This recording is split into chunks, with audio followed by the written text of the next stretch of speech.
Bienvenue dans cette nouvelle édition du Non-Stop Info. Au sommaire de l'actualité, acte 2 pour Jean-Pierre Bemba. L'ancien vice-président congolais comparaît de nouveau ce mardi devant la Cour pénale internationale pour subornation de témoins. 10 ans après le pardon, où en est l'Algérie dans son processus de réconciliation, état des lieux et perspectives de la charte de paix et de réconciliation nationale dans ce journal. Et puis éradiquer le sida d'ici 2030, tel est l'objectif de l'ONU-SIDA, l'institution mise pour cela sur une prévention accrue et sur l'accès au traitement pour au moins 90% des séropositifs.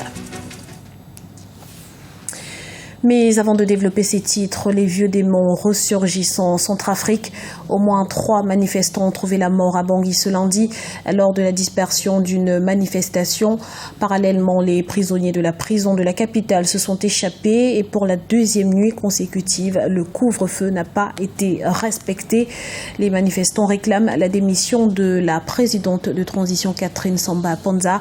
Face à cette situation chaotique, cette dernière a quitté ce lundi New York, où elle participait à l'Assemblée générale des Nations Unies. Jean-Pierre Bemba de nouveau devant la justice et cette fois-ci pour subornation de témoins. L'ancien vice-président congolais doit comparaître ce mardi devant les juges de la Cour pénale internationale. Iparatendiaï.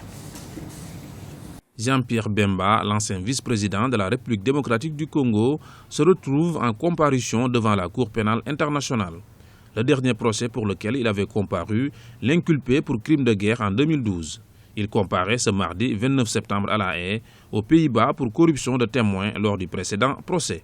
Le procès de M. Jean-Pierre Bemba est un procès retentissant. C'est un grand procès qui a eu à mettre en haleine tout un peuple, je dirais même tout un continent, le continent africain. Mardi, pour M. Jean-Pierre Bemba, son ancien avocat et le vice-président de son parti et également l'assistant avocat vont pouvoir comparaître comme lui-même devant la Cour pénale internationale. À un moment donné de son procès, ils ont cherché à suborner les témoins. C'est vraiment dommage, surtout pour mon confrère et son assistant qui doivent défendre leur client, M. Jean-Pierre Bemba, doit plutôt répondre des faits de subornation de témoins. Dans tous les cas, nous ne sommes pas pour l'impunité, parce que l'impunité, c'est un phénomène criard contre lequel il faut agir. Le créateur du mouvement de libération du Congo, MLC, est soupçonné d'avoir coordonné depuis sa cellule de prison l'opération de subornation des témoins.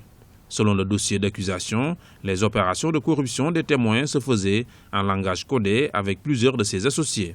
L'homme politique risque jusqu'à 5 ans de prison s'il est reconnu coupable. Et vous savez que c'est des professionnels, c'est des gens qui ont prêté serment de dire la vérité. Et rien que la vérité, c'est des gens qui ont prêté serment de respecter les règles. La Cour pénale internationale s'est donnée. Et s'ils se permettent de violer le secret qui gouverne la matière et même la déontologie de la profession d'avocat, il n'y a pas de raison qu'ils ne répondent pas de leurs actes. Et je crois que la loi sera implacable. Pour ça, je suis parfaitement d'accord. Il faut que la loi soit appliquée de manière à décourager. Le rebondissement de l'affaire de l'ancien proche du président Mobutu Sese Seko intervient à l'approche de la présidentielle en République démocratique du Congo, prévue en novembre 2016. Le processus de désarmement des soldats de l'ancien régiment de sécurité présidentielle est dans l'impasse au Burkina Faso. Le gouvernement affirme qu'un groupe de soldats fidèles au général putschiste Gilbert Diendéré refuse toujours de déposer les armes. Du côté du RSP, on assure que les engagements de l'armée loyaliste concernant leur famille et leur sécurité ne sont pas respectés. Rappelons que l'accord conclu le 23 septembre 2015 entre les deux parties prévoyait en effet cette garantie. Voilà 10 ans, jour pour jour, ce mardi, que l'Algérie a adopté une charte de paix et de réconciliation nationale, un texte qui devait permettre aux islamistes d'éviter les poursuites judiciaires après les violentes années 1990.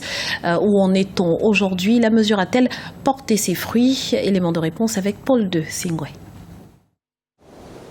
C'est un anniversaire célébré en grande pompe en Algérie, celui de la signature de la Charte pour la paix et la réconciliation nationale du 29 septembre 2005. Cet accord a permis aux Algériens du nord au sud, de l'est à l'ouest de vivre en harmonie sur l'ensemble du territoire national.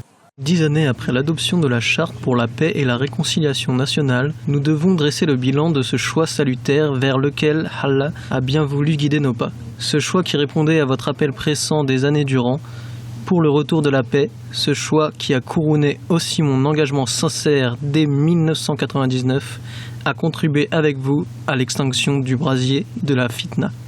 Approuvée par référendum à plus de 90% des suffrages, la Charte pour la paix et la réconciliation nationale a mis fin à plusieurs années de guerre civile. Elle a aussi permis à l'Algérie de consolider son développement économique. Entre 2005 et 2010, son volume d'investissement avoisinait les 200 milliards de dollars. Cela a permis une stabilité, donc un retour à la paix civile qui d'ailleurs n'est pas un programme politique selon les termes utilisés par le président Bouteflika, mais un enjeu national pour l'Algérie, puisque, vous l'avez évoqué, a permis donc le retour de l'investissement direct étranger, au moins partiellement, dans certains secteurs, le secteur des hydrocarbures, le secteur de travaux publics, notamment les routes, les barrages, mais également le secteur du bâtiment et certains secteurs des services comme la téléphonie mobile, parce que sans le retour de la sécurité, sans le retour de la stabilité, il n'était pas possible donc de convaincre des investisseurs étrangers de revenir dans le pays et de travailler. Suite à la signature de la Charte en 2005,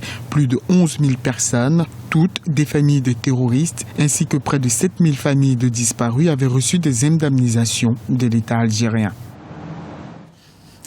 La commission électorale indépendante dans le collimateur de l'opposition en Côte d'Ivoire, à quelques semaines du scrutin présidentiel, certains candidats récusent le président de l'institution et appellent à la concertation pour équilibrer la répartition des membres qui y siègent. Explication avec Ibrahima Dioumaba. Les Ivoiriens sont appelés aux urnes le 25 octobre 2015 pour élire un nouveau président de la République. Les candidats à cette élection commencent à présenter leur projet de société. À quelques jours de l'ouverture officielle de la campagne électorale, le candidat Nyambo Kakou fustige l'organisation de la commission électorale indépendante. Les conditions sont loin d'être remplies. Actuellement, nous avons une CEI dans laquelle le pouvoir en place détient 63% des composants. Il y a 10 candidats et parmi les 10 candidats, 9 n'ont pas de représentation de représentants au sein de la CEI. Ce n'est pas du tout normal. Ce n'est pas normal que l'arbitre central qui va gérer ces élections soit coupé d'un ensemble de compétiteurs. La commission électorale indépendante n'est pas représentative de toute la classe politique ivoirienne, selon Nyambo Kakou. L'organisation du scrutin présidentiel est contestée par certains partis de l'opposition qui ont manifesté récemment à Abidjan. Pour trouver une solution, Nyambo Kakou propose une concertation entre tous les candidats. Ce que moi je demande, c'est que le président de la République soit sage. Il vienne à la raison. Il organise une table ronde avec les 9 autres candidats pour voir comment est-ce que nous allons trouver une solution. Et comme la Côte d'Ivoire est sortie d'une crise en 2010, il ne faut pas qu'on retombe dans une autre crise en 2015. Au total, 10 candidats sont en liste pour la présidentielle 2015. Nyambo Kakou a axé son projet de société sur l'industrialisation et l'emploi des jeunes. Le président sortant, Alassane Dramane Ouattara, est candidat à sa propre succession. L'ouverture officielle de la campagne électorale est prévue pour le 9 octobre 2015. Une génération libérée du sida d'ici 2030, c'est possible selon l'ONU-SIDA. Les contaminations VIH ont en effet enregistré une baisse de 35% au cours des 15 dernières années. Une bonne nouvelle, certes, mais dont l'institution ne veut pas se contenter. Ibaratindjaï. L'ONU-SIDA appelle à continuer le combat pour mettre fin à l'épidémie du VIH-SIDA. En marge de la 70e session de l'Assemblée générale des Nations unies, le directeur exécutif de l'ONU-SIDA, Michel Sidibé, a appelé le 27 septembre à New York la communauté internationale à continuer le combat pour mettre fin à l'épidémie d'ici à 2030. Nous devons continuer le combat. Nous ne vaincrons pas cette épidémie si nous ne mettons pas les adolescents au centre. Les cibles fixées dans les objectifs de développement durable nous offrent une feuille de route pour relever certains des défis les plus préoccupants de la planète. L'institution se dit fermement déterminée à mettre fin à l'épidémie d'ici à 2030 dans le cadre des nouveaux objectifs de développement durable. Elle souhaite entre autres réduire les nouvelles infections à VIH de 75%. Les résultats de la lutte sont encourageants. On ne pourrait pas ne pas être optimiste, mais il faut garder la vigilance et également faire garder la vigilance aux populations, c'est-à-dire aux masses africaines. Et cela dit, tout n'est pas fait et tout n'est pas très bien fait.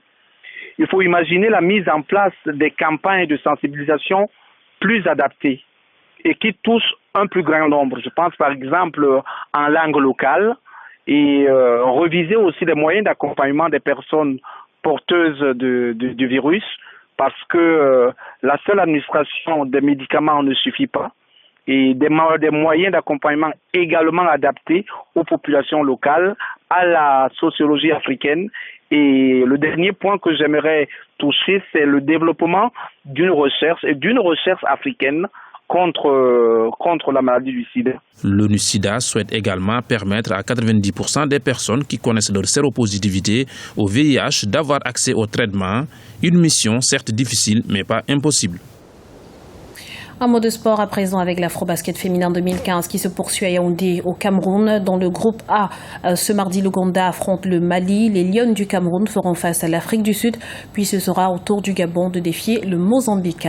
Dans le groupe B, l'Égypte s'opposera au Sénégal, l'Algérie au Nigeria et puis la Guinée devra rivaliser avec l'Angola, tenante du titre. C'était le journal de la rédaction. Merci pour votre fidélité. Retrouvez dans un instant une nouvelle édition de l'information sur Africa 24.